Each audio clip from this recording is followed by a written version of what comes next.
Fala pessoal, beleza? Continuando o nosso tópico aqui de discussão de termodinâmica, história da energia, né? Vamos falar um pouquinho sobre a história, como é que isso começou.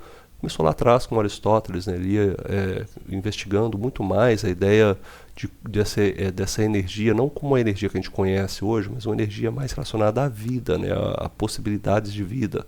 Por exemplo, né? Eu li vários textos de alguns pesquisadores que falam dessa visão do Aristóteles, achei até muito interessante até onde eu consegui entender. Eu não sou filósofo, acho que o pessoal que é de filosofia consegue entender muito melhor do que eu isso aí. Eu li os livros e li algumas partes de uns artigos do Sachs e desse Olszewski também, que falam sobre essa história, né? E havia esse interesse do Aristóteles em descrever algumas coisas, né? Ele chamava de potência, por exemplo, aquilo que era possível de ser feito, sabe? Por exemplo, o que pode ser alcançado.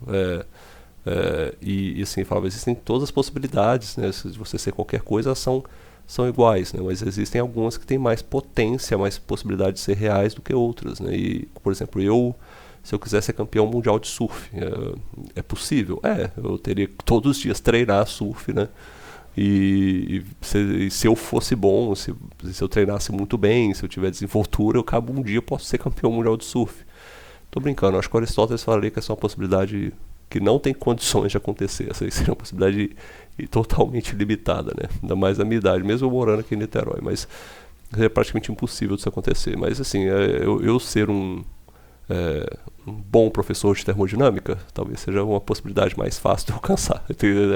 É algo assim, tem mais potência de ser realizável, mas eu posso estudar para chegar lá, né? E o ato seria exatamente eu chegar a isso, né? Eu estudando para chegar a isso. E ele fala de definir algumas coisas como assim, a energia, a primeira vez que surgiu a palavra energia, que seria a nossa energia hoje, ela foi descrita para isso aí, era uma realidade para a qual aquilo que existe apenas em potencialidade se transforma em atos de verdade. Ou seja, realmente fazer algo, uma força, que eu vou usar uma ação que se torna algo real. Existe algo que é ainda mais avançado que a energia, que seria a intelecteia, que é mais relacionado ao intelecto, que é quando você faz com que a busca por chegar a esse algo, na verdade, se torna algo comum. Ou seja, quando a busca se torna o alcance, entendeu? O próprio ato de fazer já é algo que já te completa. Essa é a ideia da intelecteia, né? Eu acho legal. Assim, é o que eu entendi, tá? Eu deixo aí aberto os comentários, quem for da área de filosofia, se alguém um dia for ver esse vídeo aqui, por favor me corrija, fale aí qual que é a descrição que você entendeu. Eu busquei isso aí, mas também é difícil de entender essa ideia, mas a gente entendeu que agora de algum lugar na história, surge essa ideia de algo que seria a energia. E olha só como é que ela está um pouco relacionada às descrições que a gente viu na última aula também, né? Não falava que o ChatGPT, olha só, a capacidade de realizar trabalho, provocar mudanças. Olha aqui a mudança sendo provocada. É justamente você fazer algo, né, para se transformar por meio da atividade. Você vai fazer uma atividade para você chegar a uma certa realidade. Está um pouco relacionado, está tão longe assim, tá perto, né? Mas depois que a energia foi usada em física, você já foi lá no século, eu até esqueci qual é o do Bernoulli. Bernoulli eu acho que é 1600 e para cima, sabe, 1700 quase. Aí começou a usar o Bernoulli, mas eu acho que teve alguém antes dele. Eu fui aprendendo essas histórias, na verdade, essa história da termodinâmica, a história da energia também, quando eu estava fazendo isso aqui. Deixa eu pegar o papers para vocês verem aqui. Eu tô aqui aberto o livro, né, mas eu não quero usar o livro aqui não, eu quero usar esse aqui, ó. Quero buscar... deixa eu trazer para cá primeiro. Vou fazer o seguinte, para vocês não ficarem vendo o livro, vou fazer o seguinte, eu vou trazer aqui, vou abrir no lado de cá. Aí eu consigo mexer, que eu abro primeiro e depois eu mostro para vocês. Esse livro aqui, ó. Cadê, hein? Belas Tester Bornacano Sengel. Rapaz, acho que não tá aqui. Acho que eu vou só pegar ele aqui no online mesmo, vou mostrar pra vocês. Quer ver eu achei que eu tivesse salvado ele. Tragicomical History of Thermodynamics. Esse livro aqui, deixa eu ver se eu consigo pegar a capa dele, né? Pelo menos pra vocês verem. Eu vou pegar do site da Amazon, tá? Me desculpem. É esse livro aqui, ó. Esse aqui, ó. Tá vendo? A história tragicômica da termodinâmica. Você tá vendo tanto tempo que eu não abro esse livro para ler, que eu já até perdi ele no meu computador, eu não sei nem onde ele foi parar, mas eu tinha esse livro no meu computador. Fala justamente isso, né? Um autor, esse Truesdell, pô, eu acho que eu tava aqui com ele aberto, hein? Acho que eu vi esse nome. Deixa eu ver se eu acho aqui, quer ver? Papers. Quando eu abri aqui, eu vi esse nome por algum lugar. Ah, tá aqui, ó, achei. Pronto, eu tava viajando. Desculpem a demora dessa parte. É esse livro aqui, ó. A História Tragicômica da Termodinâmica, escrito pelo Truss. Eu comecei a ler, eu achei muito legal, assim, mas ele é um livro que vai falar de história mesmo, vai falar da história da termodinâmica, como é que ela foi evoluindo, né, e tal. Quem quiser baixar ou procurar aí, é bem legal, assim, as partes que eu li eu achei bem legais. Ele vai falar justamente dessa história, de como os pesquisadores foram descobrindo coisas aqui, coisas ali, fala sobre Carnot, fala sobre o Clausius, né, que é muito importante, como que o Clausius como que foram desenvolvendo as máquinas, depois chegou o Carnot e falou, a gente tem que fazer alguma coisa aqui para entender isso, né? Entender qual que é a eficiência máxima que a gente pode alcançar. Então, ele vai criando uma historinha mesmo para contar essa história, e para contar a história da termodinâmica, que é realmente tragicômica. Tem muitas coisas que são trágicas, mas cômicas também, como as coisas foram sendo descobertas assim na termodinâmica. Eu acho interessante, eu recomendo. Algumas dessas histórias que eu estou falando aqui, eu peguei lá, tá? Eu peguei desse livro, de que são faladas lá no livro mesmo. E eu acho que eu não terminei de ler o livro, óbvio. Estou recomendando um livro que eu não terminei de ler, mas eu acho interessante, recomendo. Para quem tiver interesse em aprender essas coisas mais engraçadas, essa história da engenharia. E a energia, ela entra em física, acho que um pouco antes do Bernoulli. O Bernoulli foi um cara muito importante porque ele começa a trazer essa ideia da energia e meio que equipara um pouco a ideia de energia com a ideia de força. Ele usa isso como se fosse uma força, tem a palavra que ele usa aqui, que está aqui no meio, a soma vis viva, como se fosse uma força viva, né? É uma coisa assim, meio que associada sempre à força. E o conceito de energia, ele ainda está nessa ideia aí, sabe, de força. Depois é que ele vai passar para uma ideia mais consolidada, aí quem vai entrar nessa hora vão ser justamente o Lord Kelvin e o William Rankine, que são dois nomes que a gente ouve falar diretamente quando fala de termodinâmica, eles falam muito disso. E eles vão realmente trazer essa ideia do que é energia de uma forma mais consolidada para a física. Né? A energia é uma quantidade conservada, né? E a ideia do Kelvin é essa, que a energia se conserva.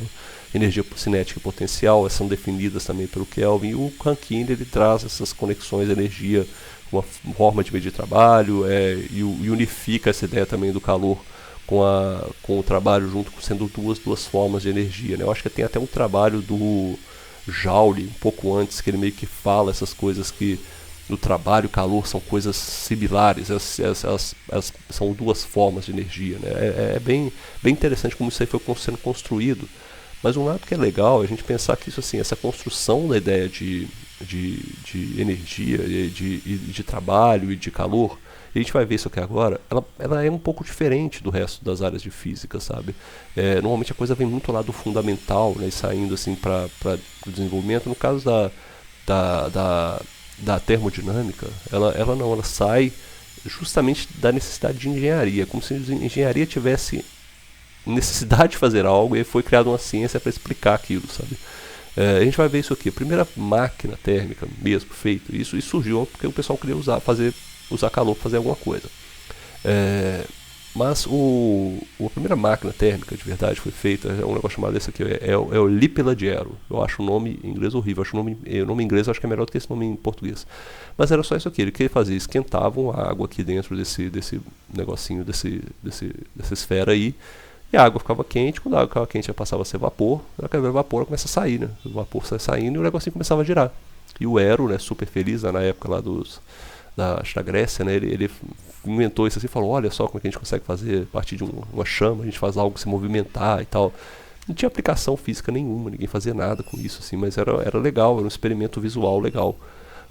A primeira máquina mesmo, de verdade, inventada inventada assim, máquina térmica de verdade, onde você usava uma fonte de calor para realizar algum tipo de trabalho, foi feita por esse cara aqui, ó, Thomas Savery.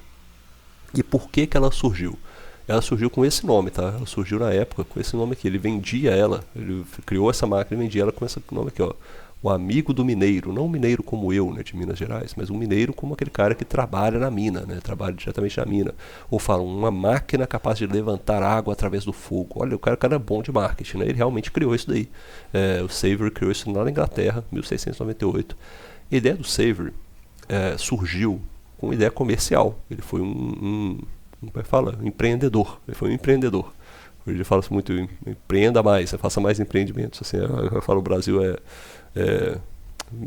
para tentar fomentar nessa mente do empreendedorismo. Olha aí o empreendedorismo aí. O Savery tinha um problema que ocorria nas regiões lá da Inglaterra, nas minas de carvão que tinham na Inglaterra, se explorava muito carvão na Inglaterra. E como é que é essa exploração de carvão? Se alguém nunca visitou uma mina de carvão normalmente ela é subterrânea. Tá? É muito difícil ter mina de carvão a céu aberto. E a subterrânea você tem que afundar debaixo da terra lá e ir pegando carvão. Tem ali em Caeté, mina de carvão, quem foi em Caeté, Minas Gerais. Eu até visitei a mina já, pessoal, se alguém lembrar lá de mim, um ok aí pra vocês. Mina muito legal, minas realmente, você sobe a montanha, você lá em cima, você começa a ver, vai entrando dentro da mina, assim, lá pra baixo, e vai vendo como é que são essas áreas, né, onde eles vão explorando e ali vão extraindo carvão. O carvão é extraído hoje, muito mais moderno, mas é da mesma forma. Naquela época eles faziam isso aqui, eles cavavam um buracão e ficava lá, cavucando carvão. Qual que é o problema de você cavar muito fundo? Né? Você vai cavando muito fundo, uma hora vai aparecendo água. Ou pior, né, na Inglaterra que chove direto, a chuva entra lá dentro e vai começar a inundar a sua região de escavação. Ou seja, começa a ficar cheio de água, você não tem mais onde tirar carvão. Então não consegue mais tirar carvão, porque ninguém vai ficar prendendo a respiração, ficar batendo a ferramenta lá para tirar carvão. Então você tinha que dar um jeito de tirar a água desse negócio. Como que o pessoal fazia para tirar a água antigamente? Eles já tinham conhecimento da bomba, né? Que é aquele negócio, você vai girando alguma coisa, vai girando algum dispositivo, e esse negócio vai puxando um pistão, vai puxando a água lá de dentro. Já tinham esse conhecimento, mas esse movimento de, como é que chama, gente, de deslocamento, o pistão de deslocamento, uma bomba de deslocamento, acho que tem bomba recíproca. Eu tinha esse conhecimento de que funcionava com um pistão cilindro e ele ia puxando a água lá de dentro. Só que você precisava de algo para fazer, para puxar aquele negócio girando, né, e fazer com que continuasse puxando a água lá de dentro. Como que eles faziam isso? Eles botavam cavalos mesmo, alimentavam os cavalos, criavam cavalos, para o cavalo ficar andando e girando aquele negócio, né, girando um cilindro lá que ele ia fazendo, e aí o cilindro estava conectado a alguma coisa de uma bomba e ficava puxando a água. Era mais ou menos assim, era um procedimento bem rudimentar, mas para você ter isso, o cara que operava a mina tinha que ter o cavalo, tinha que alimentar o cavalo, tinha que cuidar do cavalo. O cavalo era caro também. Então o que esse cara criou? Ele criou um jeito de você fazer isso sem precisar ter que criar cavalo. Era a máquina dele, a máquina do Saver. Foi a primeira máquina térmica de verdade mesmo a existir para fazer isso. Como é que ela funcionava? De uma maneira bem simples, tá? É o seguinte, ele esquentava a água aqui, ó, nesse bujão aqui de água, tinha um reservatório lá que ficava com água, e aqui embaixo tá a mina inundada, ele tinha que tirar a água de lá de dentro. Ficava esquentando esse vapor aqui, aí esse vapor passava e uma hora ele abria essa válvula A, quando virava vapor, né, quando essa água aqui virava vapor, ele abria essa válvula A, passava o vapor todo aqui para dentro desse cilindro, tá? Aí o vapor também saía aqui por cima, ó, só ele e saía aqui por B, quer ver, o vapor entra no cilindro, é isso mesmo, o vapor passava aqui pelo cilindro e essa válvula B estava aberta, então ele saía aqui por B, o vapor saía até lá em cima. Aí depois ele ia lá e fechava o B. Na hora que ele fechava o B, o que acontecia? O vapor que estava aqui dentro, ele ia se condensar. E na hora que ele se condensar, o que acontece? Você tem um monte de vapor ocupando um negócio, né? Na hora que ele se condensa, toda aquela área onde tinha vapor, o vapor vai se juntando, as partículazinhas, né? Vão se juntando todas juntas assim, virou líquido, e virou líquido, aquele espaço todo que ele ocupava ficou vácuo. Então cai a pressão pra caramba. Na hora que cai a pressão, gerando esse vácuo lá dentro, aí você abre o D, você abre essa válvula D aqui, e ela, com esse vácuo que tem dentro do cilindro, ela vai puxar a água de dentro. Olha que maravilha, puxou a água lá para dentro.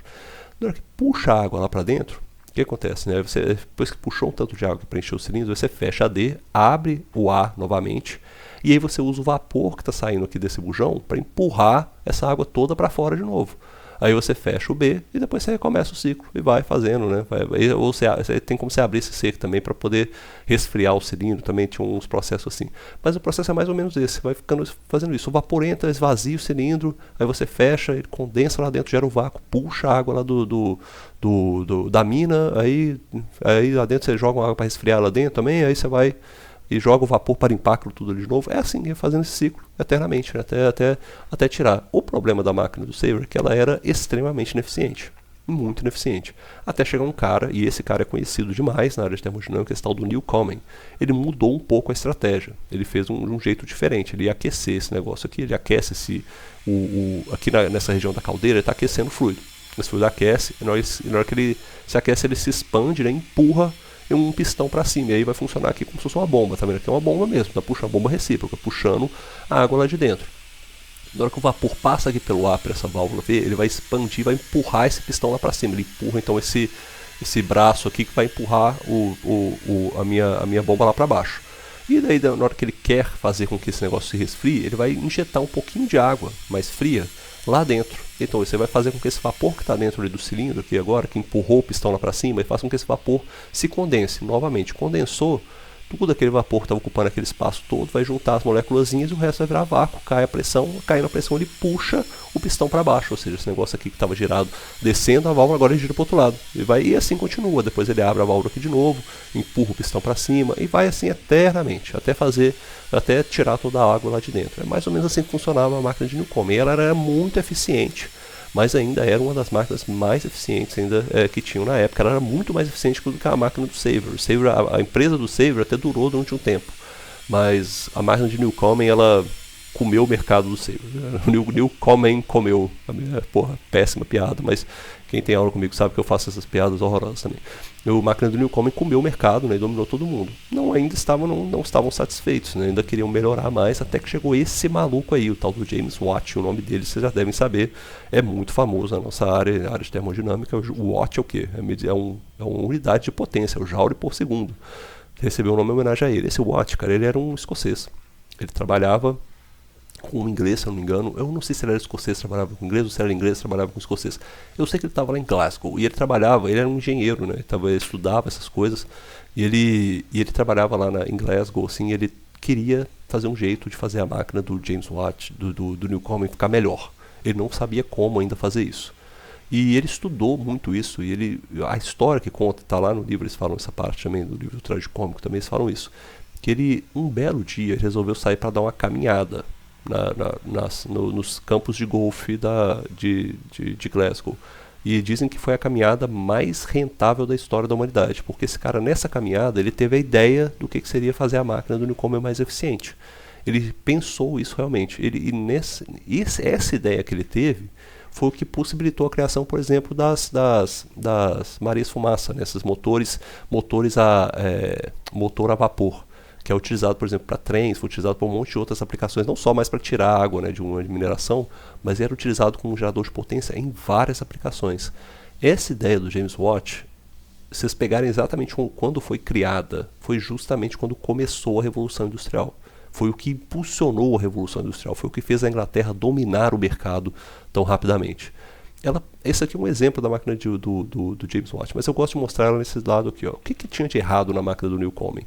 Ele fazia aquele processo de resfriamento todo dentro do cilindro, ou seja, quando o Newcomen fazia isso aqui, ó, ele jogava esse líquido aqui dentro, ele resfriava lá dentro do cilindro. O que o James Watt falou foi o seguinte: vamos fazer esse processo de condensação fora do cilindro. Só isso. Ou seja, tinha o mesmo processo de aquecimento, ele aquecia um fluido aqui, esse fluido entrava na 2, o vapor empurrava esse pistão para cima, e quando ele queria resfriar, esse vapor aqui se conectava, ele abria a válvula 4, o vapor passava para fora, e aqui fora do cilindro ele se resfriava. Ou seja, não ocorria mais esse processo de resfriamento dentro. Parece uma idiotice eu falar isso, mas isso ganhou eficiência pra caramba. Por quê? Porque quando você mistura de coisa fria com coisa quente na mesma região, essa mistura ela causa muitas perdas de eficiência. A gente vai ver isso mais pra frente quando a gente fala da segunda lei. Não sabia de segunda lei ainda, não sabia nem da primeira lei da termodinâmica, sabia nada de termodinâmica. Isso tudo foi feito na base do vamos tentar até acertar, e o James Watt acertou. E quando ele acertou, ele impulsionou a Revolução Industrial da Inglaterra. Foi justamente isso que causou, foi a máquina motriz da Segunda Guerra, da Revolução Industrial e de todo o poderio que a Inglaterra teve no século XVII, século XVIII, século XIX, até o começo do século XX. A Inglaterra era muito forte, tudo se deu graças a essa criação dessa máquina, sabe? Foi graças a esse avanço tecnológico. E ela era usada para aqueles negócios de máquina, como eu falei, Maria Fumaça, funcionava nesse princípio também. Você aquecia, passava um fluido para cá, ele esquenta, né, aí vira vapor, expande. E aí depois que ele se expandiu, ele já sai, ele vai para a parte de condensação, já sai, né? A condensação é feita fora e já vira aquela fumaça que vai para fora. É um negócio mais ou menos assim, mas era uma máquina criada pelo James Watt, tá vendo? Ele impulsionou tudo a partir dessa ideia de que agora ele ia fazer esse processo de condensação, que é usado para resfriar o fluido e fazer o pistão voltar, né, no ciclo. Esse processo foi feito fora do cilindro. Isso aí já aumentou muito a eficiência. Isso aí tem uma implicação histórica muito engraçada, porque nessa época, se você estiver sabendo as datas aqui, se você for um pouquinho bom de a data 1769, né, já que tem alguma coisa rolando, né, na Europa, tava, não só para quem gosta aí de história da Escócia, a Escócia tinha acabado de tomar a última porrada que eles tomaram na Inglaterra lá para tentar se libertar. Tem até a série Outlander, fala disso, bem legal também. É uma série mais romântica, mas fala dessa história também, né? E foi um pouco depois disso aqui, mas a Inglaterra tinha mais coisas rolando na França. Uma coisa que ia rolar na França era justamente a Revolução, né? A Revolução Francesa. E então estava lá a Inglaterra se desenvolvendo e tal, criando aquelas máquinas, e na França estava lá o pessoal com o Napoleão. E nessa época do Napoleão, né, tinha um cara que surgiu nessa época, que é esse tal do Nicolas Leonard Sade Carnot. Esse cara era o quê? Ele era um cadete da Escola Politécnica. Ele participou da Batalha de Paris, né? Foi uma das últimas batalhas que foram a última batalha que participou Napoleão. Esse cara tem uma questão interessante sobre ele. Ele conseguiu, ele teve acessos, né? Teve muito acessos na vida dele, não só porque ele era brilhante também, ele era muito inteligente, mas ele era filho de um cara que era tipo um braço direito do Napoleão.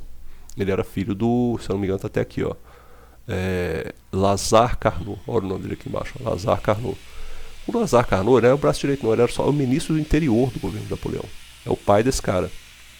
Então ele foi tendo acesso às melhores escolas, acesso às melhores educações, teve muitas condições, e ele chegou a estudar na Escola Politécnica de Paris lá, e alguns professores famosos deles, olha, para quem gosta de ciência, ó, alguns carinhas que estudaram para isso, só nome foda, só nome bizarro, deu aula para ele. E esse cara era cadete, ele obviamente cadete militar, né, estudava, mas também era militar. E ele estava então no meio da Revolução Industrial, no meio da Revolução Francesa. E chegou a época que se uniram todos os exércitos, foram 6 exércitos na Europa. Um deles era a Inglaterra, o mais forte deles era o exército inglês. Se reuniram para destruir o Napoleão. E foi justamente quando ocorreu essa Batalha de Paris de 1814. Tá? E nessa época de 1814, foi justamente aí que foi a última derrota do Napoleão. Napoleão perdeu essa guerra, assim, foi, para falar a verdade, a aliança dos 6 exércitos atropelou o exército francês. Então eles foram destruídos, o Napoleão foi exilado, e assim, o pai do Sadi, como ele era ministro do interior, era um cara importante, não podia deixar ele na França, né? Simplesmente deram um exílio para ele também, foi para a Alemanha e morreu lá. Então ele foi lá para a Alemanha e morreu exilado ainda, nunca mais viu o filho dele. E o filho dele não era um cara tão importante ainda, mas eles sabiam que ele era filho de alguém importante, não iam dar nada importante para ele fazer mais no novo regime francês. Ele foi completamente isolado, ele acabou indo lá para funções menores, ficou fazendo funções básicas lá, e ele, olha só que tristeza a vida dele, ele estava com 22 anos e falou, minha carreira acabou. Você vê, por isso o pessoal ficava muito triste, né? Porque 22 anos, o cara lutou uma guerra, tomou um sacode da Aliança dos 6 Exércitos, mas já tinha tido aula com os caras mais foda do mundo, era brilhante, brilhante em engenharia, né? Ele não era tão brilhante em matemática, isso é engraçado, fala-se isso até naquele livro que eu falei, não era um matemático brilhante, mas ele tinha boa percepção das coisas, é justamente o que o engenheiro tem que ter, né? Tem que ser muito bom para julgar, para ter senso comum, essa é a parte mais importante do engenheiro. Ele era muito bom nisso, então ele foi praticamente para o seu exílio, né, dentro da França ainda, e começou a se dedicar aos seus estudos, né? Só que ele achava, e a visão dele era essa, assim, a gente perdeu essa guerra justamente porque o Reino Unido tinha máquinas muito melhores. E esse cara dedicou uma boa parte da vida dele para estudar como é que você poderia fazer para ter máquinas melhores. Ele estudou isso, e ele criou o livro dele que sai a partir disso, por isso que é chamado de o pai da termodinâmica. Ele foi o primeiro cara a de fato falar, olha, é assim que você consegue fazer as melhores máquinas possíveis. É o trabalho dele. E ele fala, inclusive, no livro dele, olha só, ele fala que tá lá no livro dele, não, no artigo, não sei, eu acho que é um livro, né? Fala assim, o livro é chamado dessa forma, Reflexões sobre a Força Motriz do Fogo. E do fogo nas máquinas, sur les machines. E foi escrito por ele, por Sadi Carnot, tá vendo? Foi publicado. E ele fala nessa parte, uma parte está lá no livro dele, ele fala isso aqui, ó, a honra dessas descobertas, de todas as descobertas que nós temos em termodinâmica, ela pertence à Inglaterra, porque foi quem realmente fez isso, né? Quem fez tudo que existia de termodinâmica até o momento, todo o desenvolvimento tecnológico que existia, partiu desses caras aqui, ó. Todos eles são ingleses, ó, o Savery, Ó, Savery, Newcomen, Smithson, que a gente nem falou, o famoso Watt, tá vendo? Todos eles foram os caras que desenvolveram e todos eles estavam na Inglaterra. Então tudo que havia de desenvolvimento do motor, de motores a vapor, de potência a vapor até então, tudo se devia a esses caras, eles foram todos trabalhando isso aí, tudo tinha sido feito na Inglaterra. Então a Inglaterra merecia ter aquele reconhecimento, né? Aquele desenvolvimento que eles tiveram. Mas o que ele percebia era que era só todo o trabalho, de todas as formas feitas para os motores a vapor, chegou uma condição, né, chegou uma condição ótima de operação, mas a teoria ainda era muito pouco entendida. Ninguém sabia muito bem por que tinha chegado. E todas as tentativas, até as mais bem sucedidas, elas só foram consideradas porque, aqui, ó, by chance, é um jeito dele para falar, foi na cagada. Deram a cagada e acertaram a melhor máquina possível, e aí conseguiram o desenvolvimento deles. E é a realidade. Tudo que foi desenvolvido até então foi meio que na sorte. Ninguém sabia por que saiu daquele jeito. Só saiu e virou aquilo ali. Então, nem o James Watt sabia explicar por que o negócio dele funcionava melhor. Foi tudo meio que assim, tentativa e erro.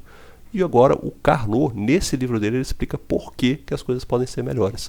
O Carnot é o cara mais fundamental da termodinâmica que existe de todos os tempos. Ele recebe homenagens em diversas áreas da termodinâmica, dá o nome dele, as citações, a primeira letra do nome dele é usada para entropia, por exemplo, que é o SAD, né, que é Nicolas Sade Carnot.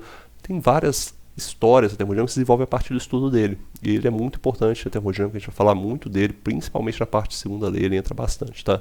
Então isso aqui encerra essa parte da história. A partir da próxima aula, a gente começa a falar de material mesmo. Essa parte é a parte engraçadinha, eu gosto da parte legal, assim, pra gente falar. Deve ter um monte de erro aí, tem gente que é muito mais experiente nisso do que eu aprendi isso meio pesquisando mesmo para fazer a matéria. Eu deixo isso aí aberto para quem quiser deixar comentários ou sugestões ou qualquer coisa, mas eu não vou regravar esse vídeo. O vídeo vai ficar aí, vai ser esse mesmo, o meu vídeo de história. Qualquer coisa eu melhoro nas aulas que eu for dar futuramente. Até mais.